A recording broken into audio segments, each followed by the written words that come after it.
Have you ever faced an animal that can still kill you even after you have already shoot it? Deep in the African wilderness, I was standing face to face with a wounded buffalo, an animal known to be one of the most dangerous creatures on earth. My rifle was ready, the target was clear, but a single moment of hesitation changed everything. The shot was fired, and what followed turned into a nightmare I will never forget. Was it dead, or had I just made the deadliest mistake of my life? Stay with this story where every step is taken in the shadow of death. Mafanika was my gun bearer, tracker, companion, friend, and helper during my hunting trips in different parts of Africa. Many times he not only saved my life but also protected my reputation as a hunter. Whenever I sit in quiet moments and remember those golden days spent in the forest and deserts of Africa, the brave, strong, and charming figure of Mafanika begins to dance in my memories like jungle music. No memory of Africa feels complete without him. Right now, I am kneeling behind a tree for cover. My .375 bore magazine rifle loaded with 300 grain bullets is resting against my shoulder. Using the tree trunk as support, I am aiming at a powerful buffalo. I have been holding my aim for the past 5 minutes. Mafanika is crouching beside me on the ground. He is holding my heavy .445 double-barrel rifle loaded with 480 grains cartridges. Behind me, my second gun bearer is almost lying flat, holding my lighter .475 bore repeating rifle, but I hesitate to fire. In front of me, about 25 buffalo are moving slowly. The distance is around 100 yards. The buffalo I am aiming at look very strong with thick, curved, heavy horns. I feel that I should only fire when I am completely sure that the bullets will hit a perfect spot, one that will drop him instantly, but that seems difficult. The buffalo are slowly moving toward a dense jungle. In a few moments, they will disappear into thick bushes. I am still unsure. My rifle moves from the buffalo's neck to its broad shoulders, then towards its side, back and forth, searching for the perfect shoot. The neck is short and thick, making it hard to hit accurately from the distance. Shooting at the shoulder might break the bone and injure it badly, but it might not kill it immediately. Shooting at the side is risky. Even a small mistake could turn dangerous. There is no bush or cover between me and the buffalo to get closer. Shooting from this distance does not feel safe. Meanwhile, the buffalo is getting closer to the jungle. It is now only about 20 yards away from disappearing inside. I think to myself, in just a few moments, I will vanish and I will be free from this confusion. Then there will be no chance to shoot. After all, what is the benefit of firing from such a distance? It may be better not to shoot. This is not the first time I have hesitated. 3 times before I had similar chances and choose not to fire. But if I keep letting buffalo go like this, people will start to make fun of me for being afraid of such a dangerous animal. Mafanika grows restless. Finally, he cannot bear it anymore. He gently tapped my thigh and signaled me to fire. Now the decision is no longer just mine. To avoid being called a coward, I decide to take the risk. I am at the buffalo's side and fire. The familiar sound of the bullet hitting flesh echoes thud Both gun bearers jump up, shouting, "It's hit! It's hit!" The buffalo jerked forward for a moment. It seems like it might fall, but instead it stumbles, regains balance, and disappears into the jungle. The rest of the herd runs with it, and it blends in so quickly that I cannot fire a second shot. My heart sinks. Exactly what I feared has happened. Either I missed, or worse, I have only wounded the buffalo. And in Africa, a wounded buffalo is one of the most dangerous animals. There is hardly any animal more dangerous than a buffalo. If a buffalo is not wounded, it can appear calm and even gentle, almost like the domestic buffalo we are used to. But the moment it is injured, it's turned into something like a monster. Experts say that on the entire face of the earth, there may be no animal more dangerous than a wounded African buffalo. Once wounded, it becomes determined to kill either itself or you. And it doesn't just stop at killing, even after killing its enemy. It crushes the body so badly that the remains could be gathered into a small sack.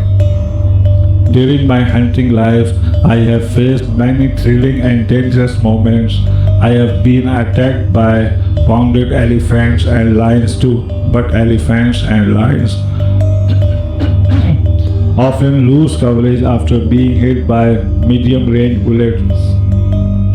Once a wounded elephant attacked me, but after taking 2 shots from my light .275 rifle, it turned back and ran away, saving my life. On another occasion, a wounded rhinoceros, after being hit by a .375 bullet, forgot its attack and ran off in a wide circle. But a buffalo is completely different. No one has ever heard a wounded buffalo attacking and then being stopped by more gunfire. In such a situation, it becomes a fight to the death. Either the buffalo dies or the hunter. A wounded buffalo usually runs into dense jungle and hides there, waiting for the person who is tracking it. It has the ability to hide behind bushes so well that even a small animal would be visible there, but the buffalo remains unseen. Sometimes it runs after being shot, then quickly circles back and hides near you, waiting for the right moment to attack. Keeping all this in my mind, I was not at all happy after wounding my first buffalo. I reloaded my rifle and handed it to Nika, taking my heavy .405 double-barrel rifle from him. Nika keeps shaking his head and muttering, "This is bad, very bad." His worry was unnecessary because I was already blaming myself in my head. Still, the 3 of us carefully moved step by step to the place where the buffalo had been hit.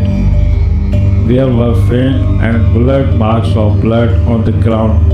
Many buffalo had run through that spot, making it difficult to understand exactly where my bullet had struck and how serious the wounds were.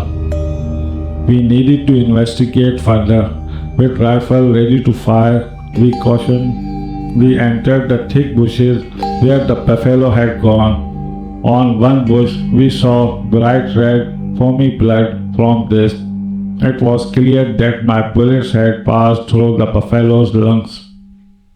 However, it was still unclear whether the shoulder bones had been broken or not, because the buffalo had been moving when I fired, and the bullet could have struck slightly forward or backward. At that moment, I heard a sound in the bushes. As I bent to look, Nika placed his hand on my shoulder and signaled me to move out. He came out of the bushes and sat behind a termite mound about 30 yards away. I took out cigarettes, have some to both guns bearer, and lit one for myself. When a bullet hits an animal's lungs, it bleeds heavily. Such an animal becomes weak after running for some time and usually dies within a couple of hours. In hunting dangerous animals, especially when tracking a wounded one, great caution is required. Any hesitate can lead to deadly consequences. I was in no hurry to follow the wounded buffalo, so we sat there smoking and thinking about our next move. I was sitting with my knees pulled up to my chest, my rifle resting on them.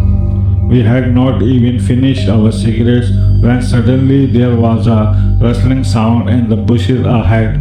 We looked up.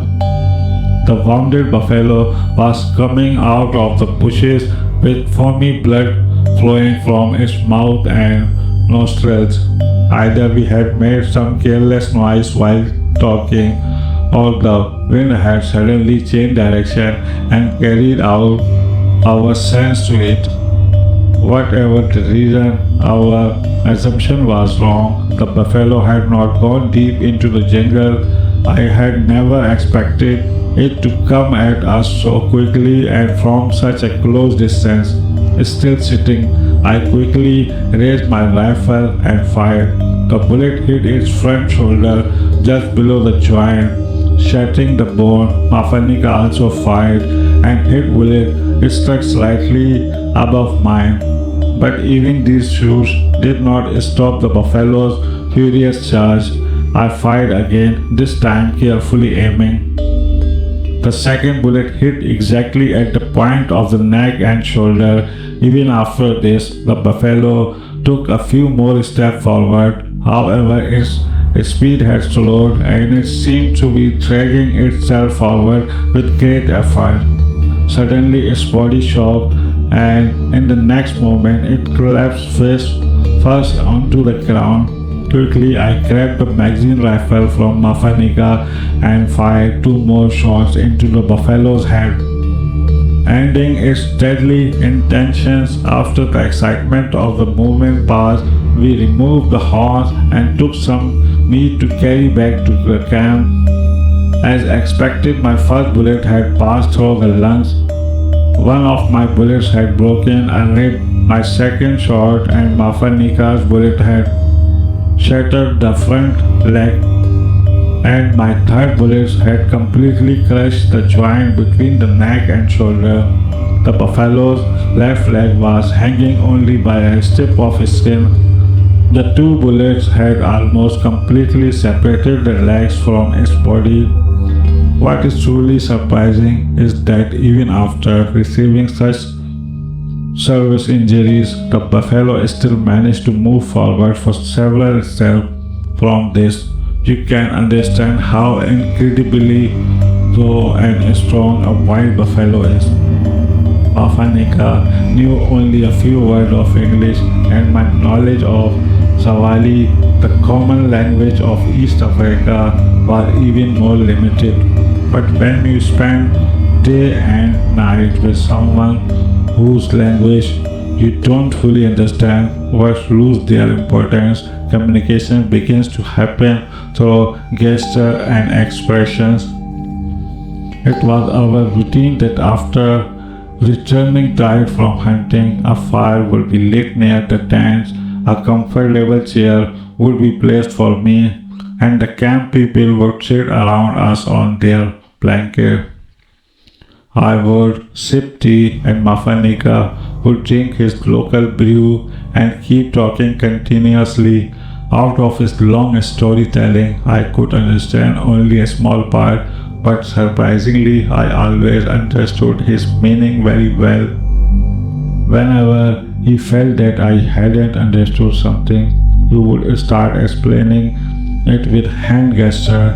His gesture would turn into a kind of amusing performance which entertained everyone present, including local village girls and women who would sit nearby and enjoy the scene.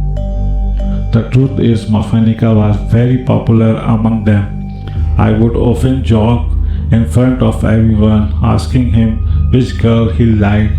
When he tried to explain his choice using gesture, the entire gathering would burst into laughter. In my life, I have never met anyone who spoke so openly and honestly about life as Mafanika did. Once he told me an interesting story. He had shot an elephant and thinking it was dead, carelessly went near it, but the elephant was still alive. As soon as Mafanika approached, the elephant swung its trunk at him. He turned to run, but a powerful blow of the trunk hit him on his backside, lifting him into the air and throwing him far away. After telling this, Mafanika innocently removed his shorts and turned around to show me the scar.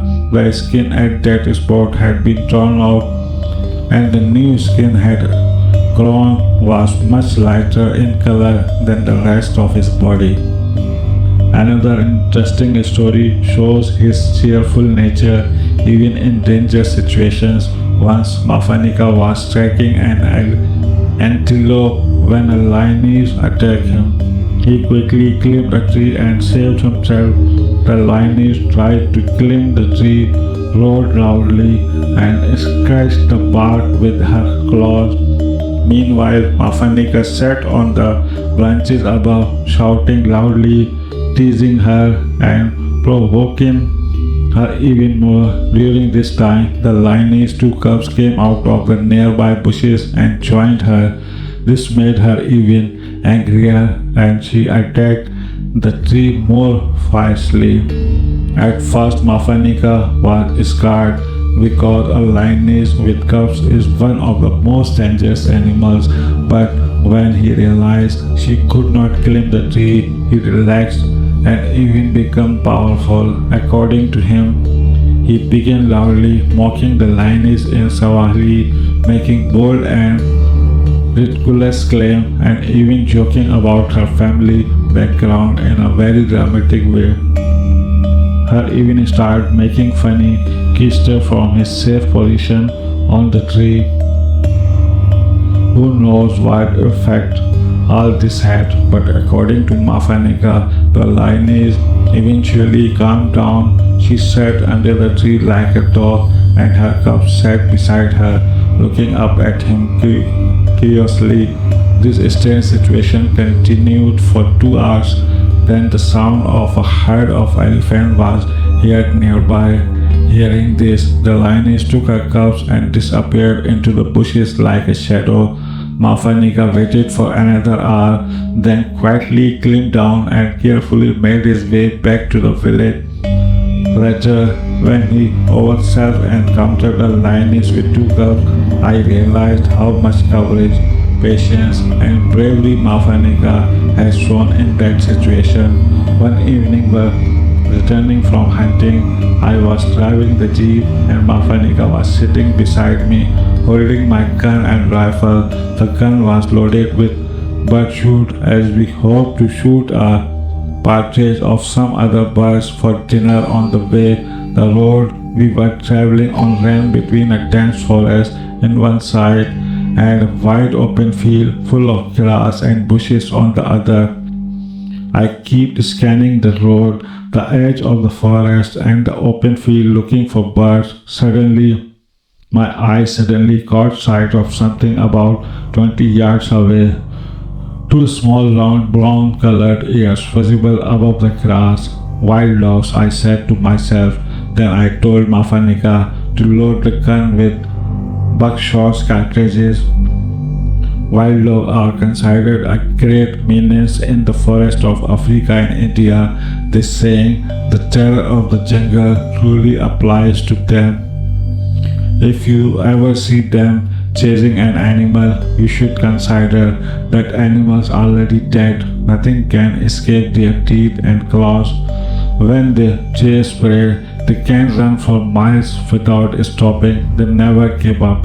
In the end, they exhaust the animal, bring it down, and start eating it while it is still alive. Wild dogs have cleared large forest area in India and Africa of many animals. Other animals fear them so much that when they hear their howling, they run away to the other regions.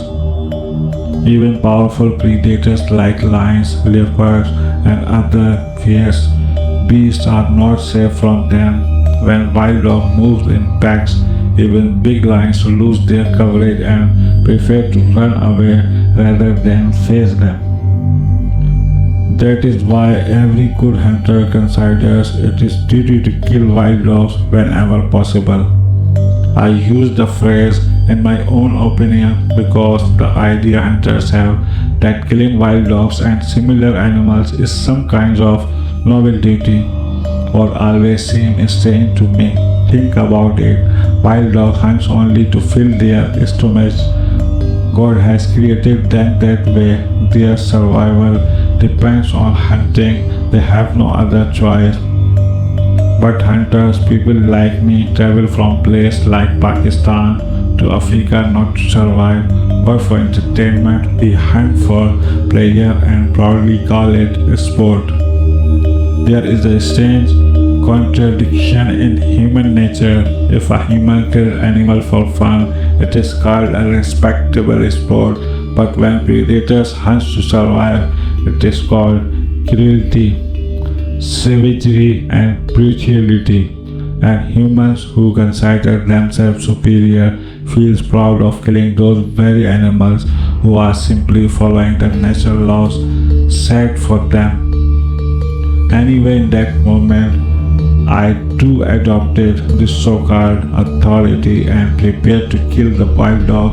I had my 12-bore shotguns loaded with cartridges and raised it to my shoulders to aim. But just then, near those small ears, I saw two large brown ears rise up. At the same time, Mafanika whispered in my ear, "Simba" means lion. Those really were lions here. The small ear like belonged to cub and the large ones must have been their mother, a lioness. As I was realizing this, the lioness stood up alert and suspicious. She wrinkled her nose and then let out a deep, terrifying growl that sent a shiver through my body. I was aiming my gun at the lioness, a mother of two cubs. In a split second, my mind worked fast. The decision was made instantly. I lowered the gun and handed it back to Mafanika. Then I quickly pressed the clutch, threw the jeep into reverse and slammed the accelerator. The jeep roared loudly, almost like the lioness herself, and shot backward with a sudden jerk. Luckily, the path behind us was clear and I had good control over the vehicle. Within seconds, we were far away from the lioness. She did not chase us, and she, perhaps satisfied that she has scared us off, she roared twice more and then slowly crossed the path with her cubs, disappearing into the jungle. I stopped the jeep and thanked God that the lioness had safely gone away with her family. At the same time, I quietly praised myself for not firing, because if I had, things could have ended very badly. Just then, Mafanika burst into laughter. "Now you believe my story," he said, laughing at my fear. Maybe he said something else, maybe he was praising my courage, but since I only understood a little of his language, I interpreted it my own way. Even today, I shiver at the thought, if I had fired at one of those cubs, what would that lioness have done to us? One day we followed the track of a small herd of elephant. From the footprints, I seen that there was a large male among them. It was possible that his tusks were big enough to make him worth hunting. The situation is this: an elephant hunting license is very expensive. You are allowed to kill only those elephants whose tusks are large enough to be valuable, so that selling them can help recover the cost of the license and the hunting expenses. But judging the size of an elephant tusk is only possible when you see it from very close, and that close encounter can often be extremely dangerous. Imagine this: you follow elephant tracks all day, from morning till evening. By night, you swear you will never go hunting again. In the heat of the afternoon, hungry, thirsty, and exhausted, you feel you have no interest left in hunting elephant. But the next morning, when someone wake up you without a cup of tea, a different thought comes to mind. If I don't go, that will people say that I was afraid, that I lacked courage, that I wasted all this money for nothing. When you get involved in this hunt, your pride and self-respect seems to spin in confusion, and your mind starts chasing an unseen, strange giant, like a mysterious elephant. Then imagine this: after 3 or 4 days of hard effort, you finally reach the head where that big elephant is, the one whose tusks are considered worth taking. Now it becomes your duty to find that single elephant in the herd. After carefully observing it, if its tusks are of the right size and weight, you decide to take the risk of killing it. But many problems can happen. Sometimes the elephant may not have tusks at all, or maybe it has only one tusk. The other might have broken in a fight. Sometimes both tusks are half broken. In that case, all your efforts, days of hunger, thirst, fear, and exhaustion goes to waste. Then you must find a new herd and start again. Even if the elephant has the perfect tusk, it doesn't mean you will succeed in killing it. While you are carefully observing it, one of the angry female elephants might not like your presence and attack you. You may even be forced to shoot a female instead of your target. It is also possible that when you decide to kill the elephant, it somehow senses danger and disappears so quickly that it feels like it was never there, like an illusion. Another dangerous situation is when everything goes right. You track the elephant, examine its tusk, and finally get the chance to shoot. But because you are tired, hungry, thirsty, and under pressure, your shot may miss the right spot. Instead of hitting the head of the vital area, the bullet may hit the stomach or muscle. The elephant will scream, get angry, and charge either away from you if you are lucky, or straight toward you if you are not. Then not just one, but many elephants, its family, relatives, and the whole herd may attack you together. If you are very lucky, you might survive and even kill a few elephants. But if your money is already spent and you are unlucky, you will have no choice but to run for your life. And remember, even though elephants are huge, they can run faster than a human.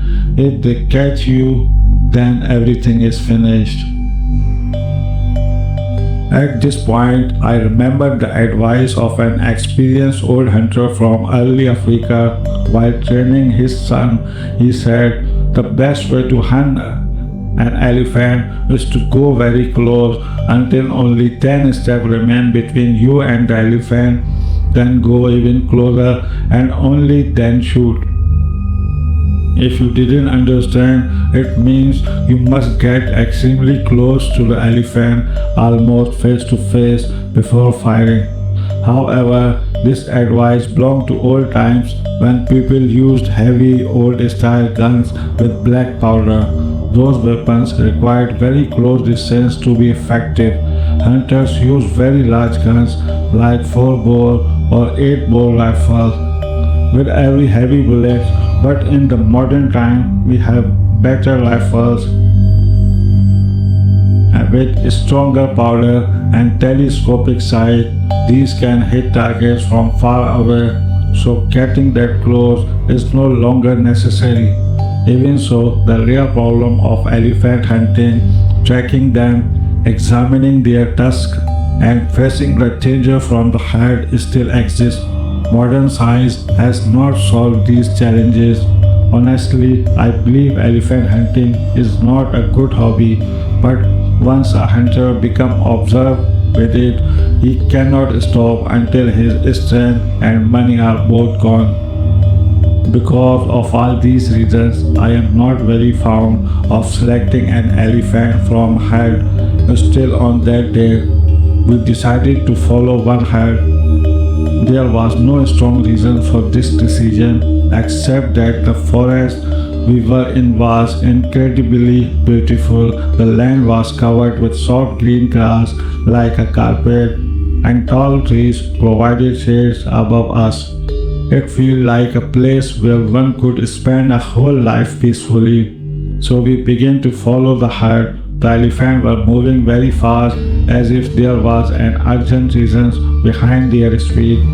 After some distance, another larger herd joined them, and then the elephants were moving forward like a royal procession, very fast and in the same direction. Their path went over hills, slopes, and peaks, then down into valley, passing through both open and dense parts of the jungle.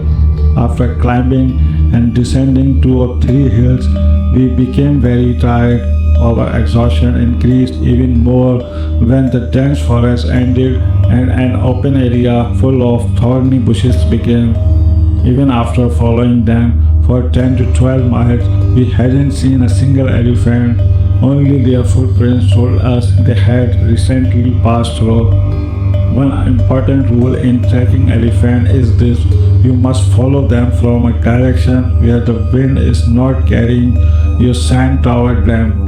If it does, the elephant will smell you and move far away.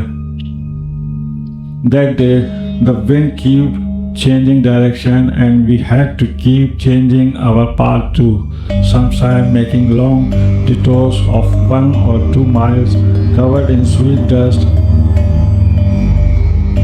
And that we keep moving when suddenly we saw a small dry hill ahead. I was very tired, so I told Fika that we should climb the hill and look through binocular. If the elephants were nearby, we would try our luck, otherwise we would return. We climbed the hill and saw that the area ahead was filled with acacia trees and thick bushes. On one tree, hundreds of white birds were sitting, which suggested that there was water nearby. We were very thirsty, so we thought the elephant must have come there to drink water. At that time, I had a light .475 magazine rifle. Fika had a heavy .465 double-barrel rifle, and Juno had a .375 magazine rifle. I took the .375 rifle from Juno, checked it out, loaded a cartridge, gathered my coverage, and signaled them to follow me as I went down the hill. Soon we entered the thick bushes. After searching, we realized the elephants had not stopped there either, so we decided to go towards the tree with the birds. If we didn't find the elephants there, we would camp under the trees. As we moved forward, I suddenly noticed something strange. The jungle was completely silent. This was a dangerous sign. There were animals and birds all around, yet there was no sound except our own heavy breathing. The elephant footprints were clearly visible in the soft soil. The shade of the trees protected us from the heat and almost seemed to invite us to stop, rest, drink tea, and relax. Lost in these thoughts, walking slowly and watching the tracks, I suddenly feel the ground shake. As if an earthquake had struck, the earth trembled, showers erupted. Then I realized we had walked straight into the middle of a herd of elephants. all around us. Huge elephants, like moving mountains, were running. Their trunks were raised, their loud chanting filled the air, and their long white tusks flashed like lightning. If you see a single elephant in an open field charging at you, you may not panic much. You can calmly prepare your rifle, but in a dense jungle, where you can't see even 10 steps ahead and many elephants are running and roaring around you, your heart can almost stop from fear. And at that moment, that is exactly how I feel. All three of us were surrounded by elephants from every side. We stood close together so we could face this sudden danger as a team. But in reality, what change did we have against them? They were like huge mountains of strength, and we were nothing compared to them. In our hand were thin metal pipes called rifles, and we relied on them to face such powerful animals. I saw a glimpse of an elephant coming toward us, but it was hidden in thick bushes. I raised my rifle and waited. I wanted to shoot only when the elephant came very close to attack, but suddenly Mafanika grabbed my rifle and fired. As soon as the shot was fired, it felt like the whole jungle turned upside down. The ground and sky seemed to spin. The loud chanting of elephants shocked us, and it felt like they would crush us any moment. Mafanika fired again. This made the elephants panic, and they started running in different directions. Two elephants passed very close to us, but luckily we were not hit. Then he fired a third shot. This final shot made the elephants completely retreat. He was firing above their heads, so none of them were injured, but they got scared and ran away. At that dangerous moment, there was no better option. Within a second, everything was over. The elephants were gone, and only distant sounds remained. Once again, Mafanika's quick thinking and strong coverage saved our lives. We stood silently for a moment, then he stepped forward and shook my hand. Soon after, we quickly left that dangerous jungle. Animals also need salt in their diet. They get it by licking salty soil. Such places are called salt licks by hunters. One day we reached such a place. There were no animals there at that moment, but there were many footprints. Big wild buffaloes, impalas, kudus, and many other animals came there nearby. There was a skeleton of a zebra that had been killed by a lion. Around it, jackals, vultures, and hyenas were eating the remains. It was clear that his place was a hunting ground for lions. I thought that if I sat hidden on the nearby hill, I could record animals and even capture a lion hunting.